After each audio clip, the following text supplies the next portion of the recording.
So the question here is, for an NPN BJT having IEN is equal to 100 microampere, IEP is equal to 1 microampere, ICN is equal to 99 microampere and ICBO is equal to 0.1 microampere, then the value of ICEO in microampere is fill in the blanks and answer should be up to 2 decimal places full stop. So this ICBO is called collector to base open emitter leakage current and this ICEO is called collector to emitter open base leakage current. तो ICBO जब हम लोग calculate करते हैं तो उसमें transistor के metre terminal को ओपन रखते हैं और जब ICEO कैलकुलेट करते हैं तो उसमें बेस टर्मिनल को ओपन रखते हैं। तो आप पढ़े होंगे कि NPN BJT में this ICEO is given here as a 1 plus beta times of ICBO और यहाँ क्वेश्चन में ICBO तो मेंशन है लेकिन हमारे पास बीटा नहीं है। Then we need to find out the beta as per the given information to find out this ICEO। तो आप ये भी पढ़ेंगे NPN BJT में एक टर्म होता है emitter injection efficiency. So this emitter injection efficiency is given as this emitter injection efficiency for NPN transistor is given here as a, this is noted by gamma and this is written here as a IEN divided by IEN plus IEP। तो यहाँ पर इस value को substitute करेंगे, यहाँ पे IEN दिया हुआ है, IEP दिया हुआ है, तो यहाँ पर इसको जब सब्स्टिट्यूट करेंगे तो आपको मिलेगा 100 microampere divide by 101 microampere by substituting the value of IEN and IEP. So this microampere gets cancelled. So we got it here. This emitter injection efficiency as 100 by 101. और एक टर्म आप जानते होंगे base transport factor. So base transport factor is denoted by delta and this is given here as a ICN divided by IEN। तो यहाँ पर ICN का value maintain है, this is 99 microampere, so this is 99 microampere और IEN दिया हुआ है 100 microampere, so this microampere gets cancel, so we got it here as a 99 by 100। अब आप एक और जानते होंगे that is called alpha current gain, that is called common base current gain as a alpha and this alpha is defined here as a product of emitter injection efficiency and this base transport factor delta। तो यहाँ से आप इस value को substitute करेंगे, gamma का value आया था 100 डिवाइड बाई 101 इंटू 99 बाई 100।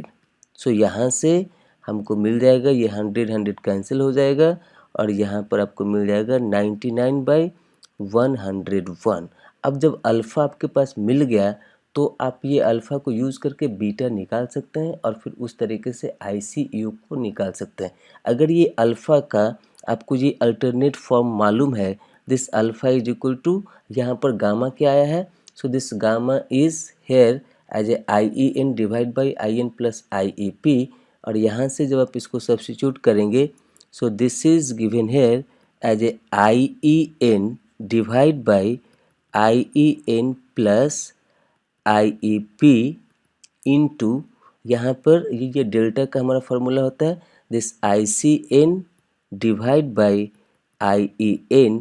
तो यहाँ से IN और ये IN हमारा कैंसिल हो जाएगा, so we can write this as a ICN divide by IEN plus IEP और ये IEN प्लस IEP को बोलते हैं हम लोग यहाँ पर emitter current. So this emitter current is equal to IEN plus IEP।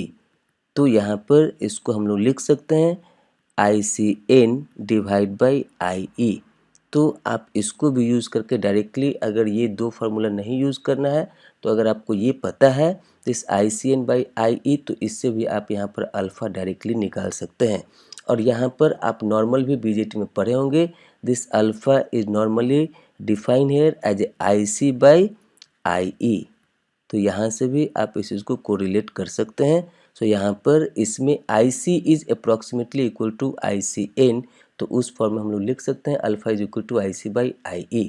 तो यहाँ से हम लोग को मिल गया ये अल्फ़ा इज इक्वल टू 99/101। तो यहाँ से बीटा क्या हो जाएगा?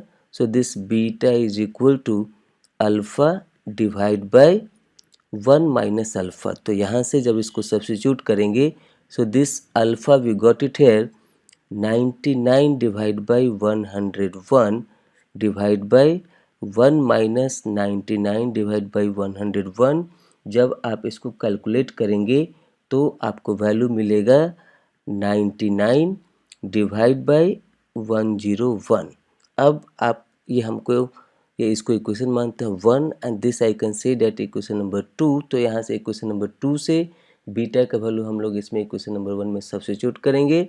तो यहाँ पर हमको मिलेगा this ICEO is equal to 1 plus 99 divide by 101 into ICBO का वैल्यू यहाँ पर मेंशन है 0.1 माइक्रो एम्पियर।